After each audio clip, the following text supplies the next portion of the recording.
नमस्कार प्यारे बच्चों, आज के इस वीडियो में हम पढ़ने वाले हैं क्लास 6 गणित का पाठ 2 पूर्ण संख्याएं। पाठ का नाम क्या है? पूर्ण संख्याएं।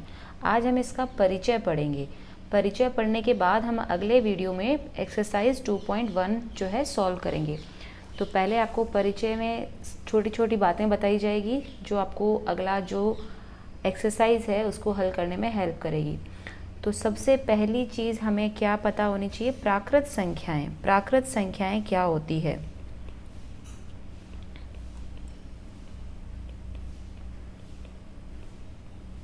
प्राकृत संख्याओं को इंग्लिश में बोलते हैं नेचुरल नंबर्स। Natural numbers.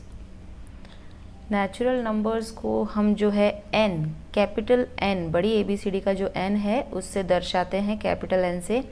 तो कैपिटल N को नेचुरल नंबर्स बोलते हैं और इसको हम बोलते हैं हिंदी में प्राकृत संख्याएं। अब प्राकृत संख्याएं क्या होती है? किसी भी चीज़ को गिनने के लिए हम जो संख्याएं काम में लेते हैं, जैसे एक क्लास में कितने बच्चे हैं तो हमने गिनती गिननी शुरू करी, 1 2 3 4 5, ऐसे हमने गिनती गिनी कि 20 बच्चे हैं। तो ये हमने जिन संख्याओं का उपयोग लिया है गिनती गिनने में, उन संख्याओं को हम क्या बोलते हैं? प्राकृत संख्याएं। तो इसकी अगर हमें परिभाषा लिखनी हो तो हम क्या लिखेंगे? गिनती गिनने के काम में, गिनती गिनने के काम में आने वाली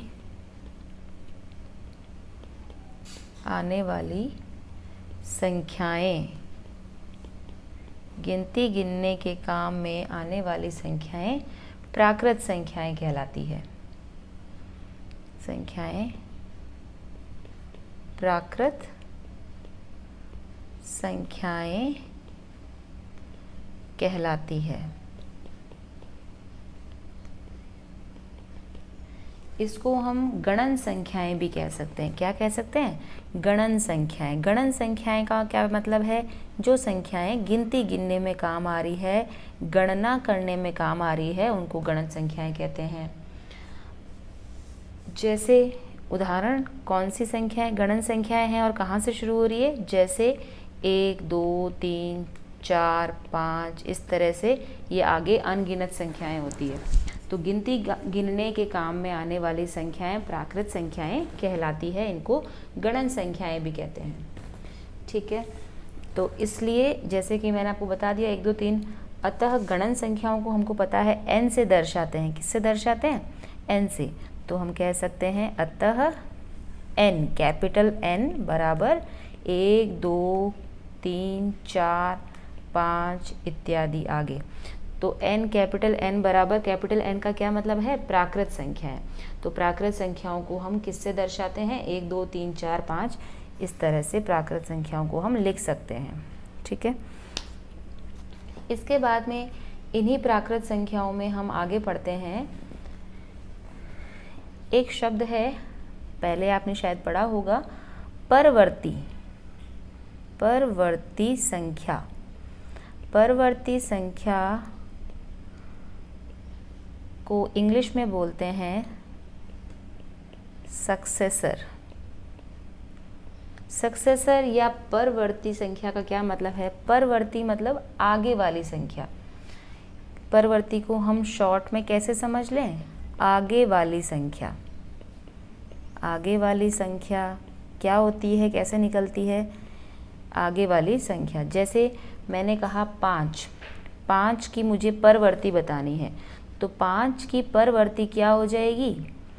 6। मतलब 5 में अगर मैं 1 जोड़ दूं तो मुझे इसकी 5 के आगे जो संख्या आने वाली है वो मुझे मिल जाएगी। तो परवर्ती संख्या की परिभाषा अगर मुझे लिखनी हो तो मैं क्या लिखूंगी? देखिए, किसी भी प्राकृत संख्या में, किसी भी प्राकृत संख्या, अभी हमने ऊपर पढ़ी थी प्राकृत संख्याएं क्या होती है? किसी भी प्राकृत संख्या में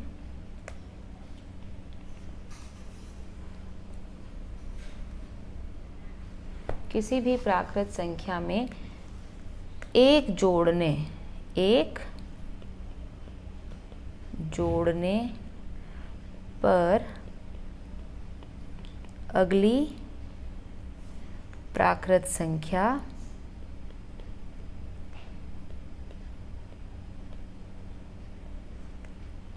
प्राप्त होती है। किसी भी प्राकृत संख्या में एक जोड़ने पर अगली प्राकृत संख्या प्राप्त होती है, जिसे क्या बोलते हैं? जिसे परवर्ती संख्या कहते हैं या बोलते हैं, परवर्ती संख्या कहते हैं। जैसे मैं यहाँ पे उदाहरण लिखूँ, एक तरफ तो लिख दूँ मैं संख्या और दूसरी तरफ लिख दूँ मैं उसकी परवर्ती संख्या। परवर्ती संख्या, तो मैं संख्या लिखूँ जैसे 50। अब 50 की परवर्ती क्या होगी?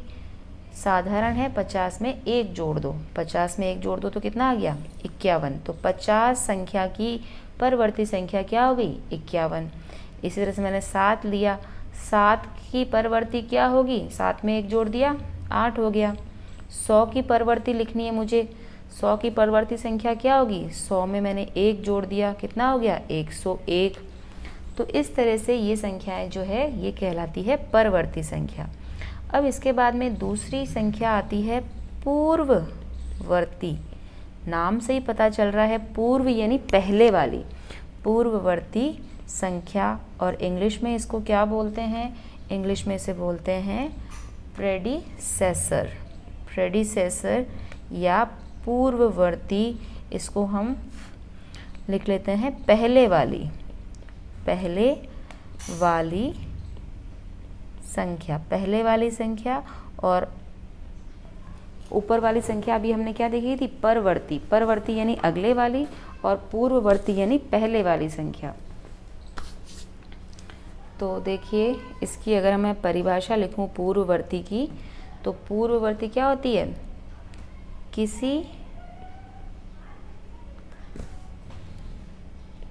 किसी प्राकृत संख्या में से एक घटाने पर, किसी प्राकृत संख्या में से एक घटाने पर उसकी पिछली संख्या प्राप्त होती है।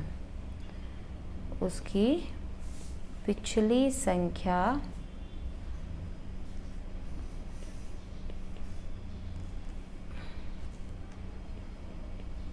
प्राप्त होती है, जिसे पूर्ववर्ती संख्या कहते हैं। क्या समझाया मैंने, क्या बताया? किसी प्राकृत संख्या में से एक घटाने पर उसकी पिछली संख्या प्राप्त होती है, जिसे पूर्ववर्ती संख्या कहते हैं। इसका हम उदाहरण ले लेते हैं। जैसे मैंने यहाँ लिखी संख्या, जैसे मैंने यहाँ लिखा संख्या, और यहाँ पर मुझे निकालना है उसकी पूर्ववर्ती संख्या। संख्या लिख दूँ एक तरफ में कोई सी भी संख्या, जैसे मैंने लिखा 45। 45 का अब पूर्ववर्ती क्या होगा? 45 में से क्या कर दूँ? एक घटा दूँ तो क्या आ जाएगा? 44। 44 क्या है? 45 की पूर्ववर्ती संख्या। मैंने लिखा 10। 10 की पूर्ववर्ती क्या होगी? 10 से जस्ट पहले क्या आता है? 10 में से एक घटा दिया, 9। तो ये क्या आ गई? 10 की पूर्ववर्ती संख्या। ठीक है। अब मैं आपको, अभी आपने प्राकृत संख्या पढ़ी, उसी में एक चीज़ मैं आपको बताना चाह रही थी कि सबसे छोटी प्राकृत संख्या कौन सी होती है। हमने प्राकृत संख्या पढ़ी, उन प्राकृत संख्याओं में सबसे छोटी प्राकृत संख्या कौन सी होती है? ये आपके प्रश्न आएगा बहुत। सबसे छोटी प्राकृत संख्या, सबसे छोटी प्राकृत संख्या होती है जहाँ से हम गिनती शुरू कर रहे हैं। अभी हमने देखा एक जो है सबसे छोटी प्राकृत संख्या है। ठीक है, सबसे छोटी तो हमने बता दी। अगर हम पूछें सबसे बड़ी प्राकृत संख्या कौन सी है? सबसे बड़ी प्राकृत संख्या, कोई बता सकता है सबसे बड़ी प्राकृत संख्या क्या होगी? कोई नहीं बता सकता। सबसे बड़ी प्राकृत संख्या है जो अज्ञात है, मतलब हम उसका पता ही नहीं लगा सकते, वो अनगिनत है। इसको हम इस निशान से दर्शाते हैं, मतलब ये अनगिनत है। सबसे बड़ी संख्या का किसी को नहीं पता कि संख्या का अंत कहाँ पर होता है। ठीक है, तो ये हमने पढ़ ली प्राकृत संख्या। सबसे पहला टॉपिक हमने पढ़ा प्राकृत संख्या। अब हम दूसरा टॉपिक पढ़ने वाले हैं प्राकृत संख्या के बाद में पूर्ण संख्या। कौन सी संख्या? पूर्ण संख्या। अब पूर्ण संख्या को इंग्लिश में क्या बोलते हैं? Whole number, WHOLE, whole, NUMBER, whole number. Whole number को इंग्लिश के कैपिटल W से दर्शाते हैं हम। ठीक है, अब पूर्ण संख्याएं क्या होती है? अभी हमने ऊपर पढ़ी थी प्राकृत संख्या। प्राकृत संख्या जो है 1 से शुरू हो रही थी, उन्हीं प्राकृत संख्याओं के समूह में अगर हम 0 भी जोड़ दें तो वो संख्याएं क्या बन जाएगी? पूर्ण संख्याएं बन जाएगी। यानी 0, 1, 2, 3, 4 ये सभी संख्याएं क्या होंगी? पूर्ण संख्या। तो अगर हम इसकी परिभाषा लिखना चाहें तो हम क्या लिख देंगे? हम लिखेंगे प्राकृत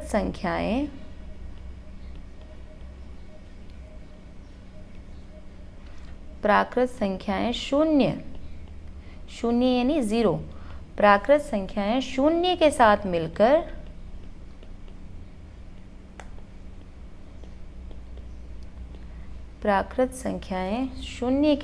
मिलकर पूर्ण संख्याएं बनाती है।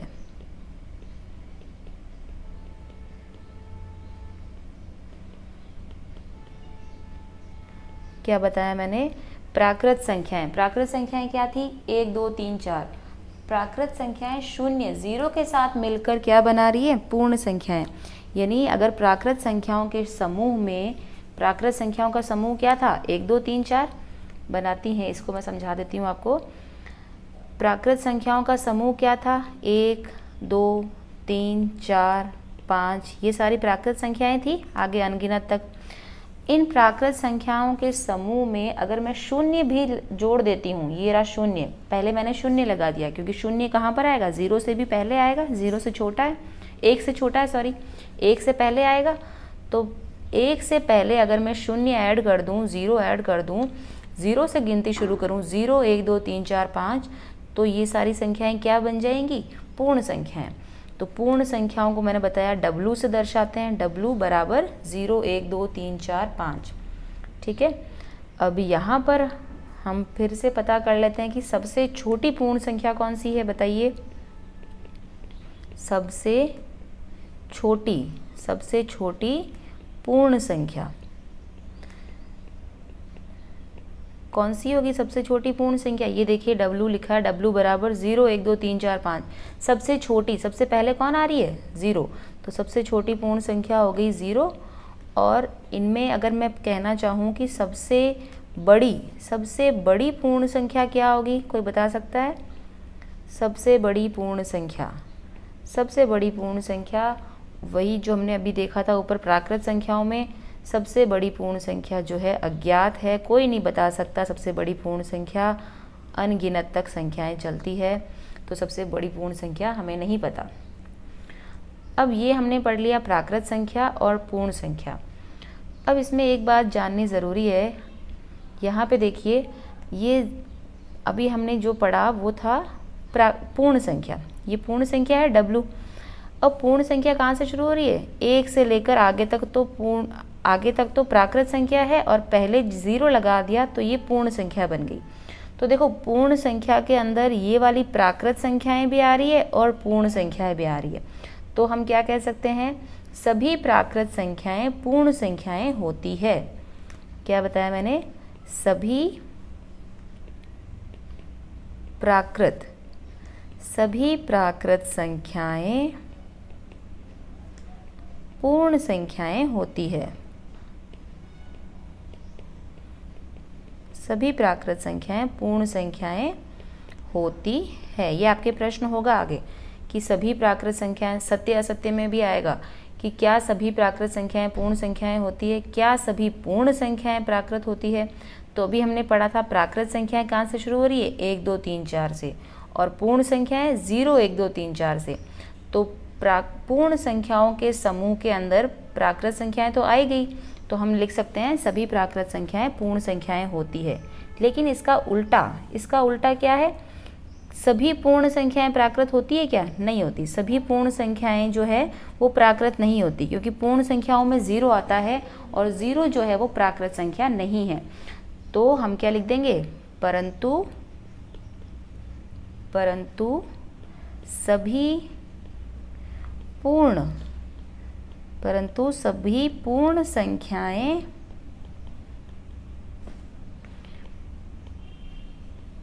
प्राकृत संख्याएं नहीं होती। प्राकृत संख्याएं नहीं होती। परंतु सभी पूर्ण संख्याएं प्राकृत संख्याएं नहीं होती। कौन सी प्राकृत संख्या है, कौन सी पूर्ण संख्या है जो प्राकृत नहीं होती? 0। 0 जो है सिर्फ पूर्ण संख्या के अंदर आती है। ठीक है,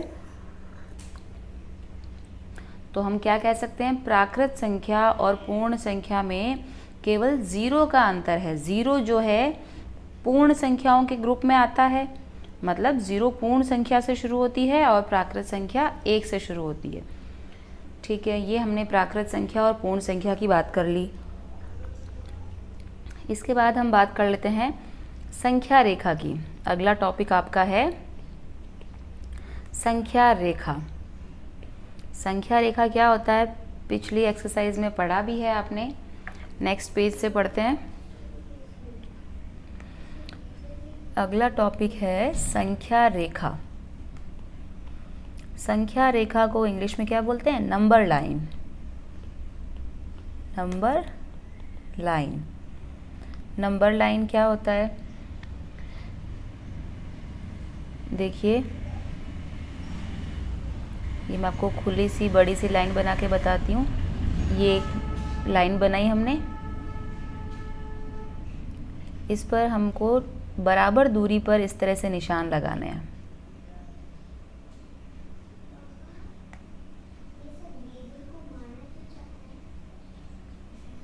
तो इस प्रकार से ये बराबर दूरी पर हमको निशान लगाने हैं। ये जो है इसमें बीचों बीच जो है 0 या O जो है हम बनाते हैं बीचों बीच। उसके बाद अभी हम ये 0 के एक तरफ तो होता है दायां भाग, दाईं ओर, ये दाईं ओर का भाग है, और ये 0 के बीचों बीच 0 से इधर वाला भाग क्या कहलाता है? बाईं ओर का भाग। दाईं ओर मतलब राइट साइड। दायां मतलब राइट, बायां मतलब लेफ्ट। अब यहाँ पर हम नंबर लिख देंगे 1 2 3 4 5 6 7 8। तो अभी फ़िलहाल हम 0 के दाईं तरफ वाले भाग की ही बात करते हैं। 0 के दाईं तरफ संख्याएं जैसे जैसे बढ़ती है, संख्याओं का मान बढ़ता जाता है। जैसे अगर मैं 0 से लेकर 1 2 3 4 5 6 तक की बात करूं, तो 6 जो है वो बड़ा है और 0 के जस्ट पास में कौन है? 1 छोटा है। तो कहने का मतलब हम 0 से दाईं ओर जितना दूर जाएंगे, संख्याएं क्या होती जाएगी? बड़ी होती जाएगी। जो संख्या रेखा पर सबसे दाईं ओर है, इस संख्या रेखा पर कौन है? 8 है। जैसे तो 8 और 1 में अगर तुलना की जाए तो बड़ा कौन होगा? 8 होगा। क्यों? क्योंकि 8 संख्या रेखा पर यहाँ पर सबसे दाईं ओर है, तो यहाँ पर 8 क्या हो गया? सबसे बड़ा हो गया। तो 0 से दाईं ओर बिंदु, ये देख लीजिए हमने बना दिया। अब यहाँ पे जो दूरी है सब में, ये 0 से 1 के बीच की दूरी, 1 से 2 के बीच की दूरी, ये सारी दूरी जो है समान हमको रखनी है, एक मात्रक दूरी रखनी है। इसको बोलते हैं एक मात्रक दूरी, यानी यूनिट डिस्टेंस। कोई भी इकाई ले लीजिए आप, भले ही आप सेंटीमीटर में लीजिए, भले ही मीटर में, भले ही किलोमीटर में, ये दूरी इकाई दूरी होनी चाहिए, एक मात्रक दूरी होनी चाहिए। ठीक है। अब दोनों पूर्ण संख्याओं में आपको मैंने बता दिया, अगर दो पूर्ण संख्याओं की तुलना हम कर रहे हैं तो दोनों पूर्ण संख्याओं में बड़ी पूर्ण संख्या कौन होगी? जो संख्या रेखा पर अन्य संख्या के दाईं ओर स्थित होगी। जैसे मैं 4 और 5 की तुलना करूं, 4 और 5 में से बड़ा कौन होगा? जो दाईं तरफ होगा। 4 और 5 में ये दाईं तरफ है 5, तो यहाँ पे 5 बड़ा होगा किससे? 4 से। अगर मैं 4 और 5 की तुलना कर रही हूँ, 4 और 5 की बात कर रही हूँ। अगर मैं 1 और 7 की तुलना करती हूँ, 1 और 7 में से बड़ा कौन होगा? जो दाईं तरफ होगा। यहाँ पे दाईं तरफ कौन है? 7 दाईं तरफ है 1 के, तो 7 बड़ा होगा। तो जो दाईं तरफ होगा वही बड़ा होगा। तो ये तो हो गई आपकी संख्या रेखा। तो यहाँ पे बता दिया ये बड़ी होगी, और बाईं तरफ जो भी संख्या बाईं तरफ होगी वो क्या होगी? छोटी होगी। ठीक है, अब हम पढ़ते हैं संख्या रेखा पर जोड़, बाकी, गुणा, भाग, ये सब।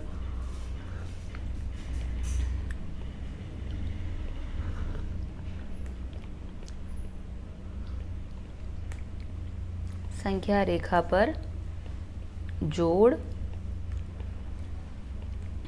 व्यवकलन। व्यवकलन का क्या मतलब है? घटाना। व्यवकलन नया शब्द है आपके लिए। व्यवकलन का अर्थ है घटाना। जोड़, घटाना, गुणा और भाग, ये सब चीज़ें हम जो है संख्या रेखा पर पढ़ने वाले हैं।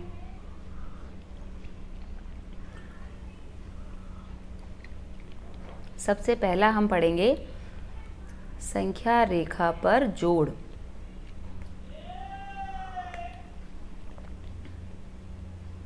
संख्या रेखा पर जोड़ या योग एक ही बात है, जोड़ कहो या योग कहो। तो पूर्ण संख्याओं के योग को, पूर्ण संख्याओं के योग या जोड़ को हम संख्या रेखा पर दर्शा सकते हैं। कैसे दर्शाएंगे? देखिए, एक संख्या रेखा बना लेते हैं। ठीक है, अब इस संख्या रेखा पर हम नंबर लिख देते हैं 0। सब में दूरी जो है समान होनी चाहिए। मैं अंदाजे से लगा रही हूँ, आप लोग स्केल से बिल्कुल नाप के खींचिएगा।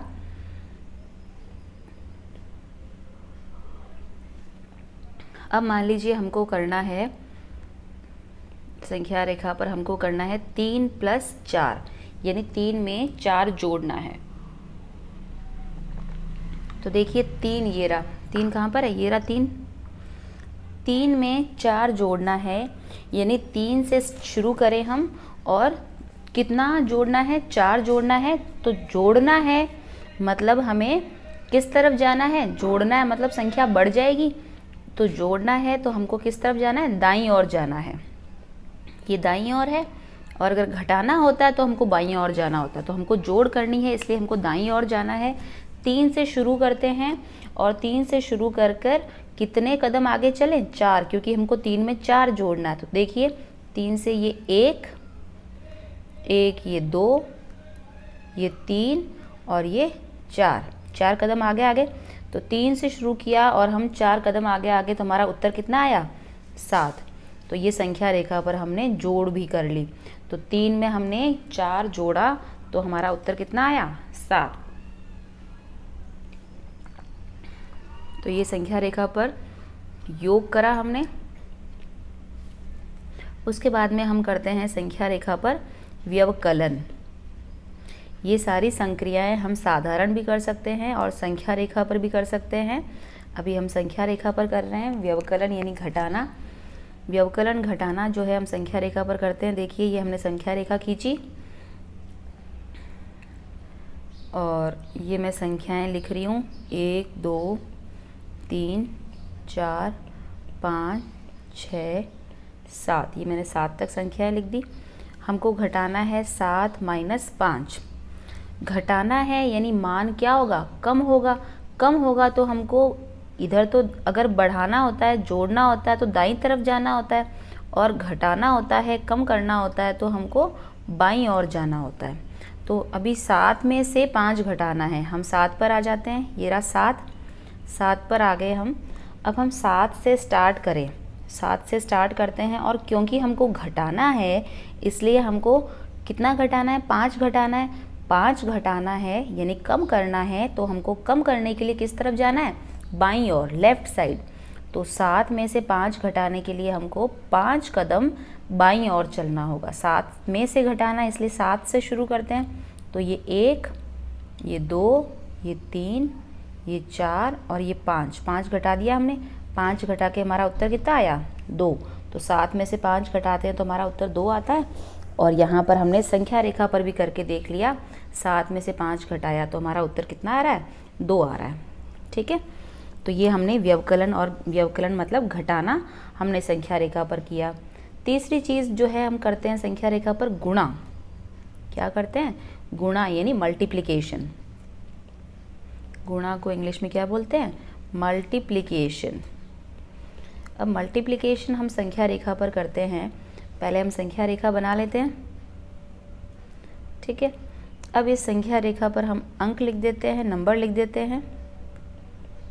1 2 3 4 5 6 7 8 तक मैंने संख्या रेखा पर अंक लिख दिए।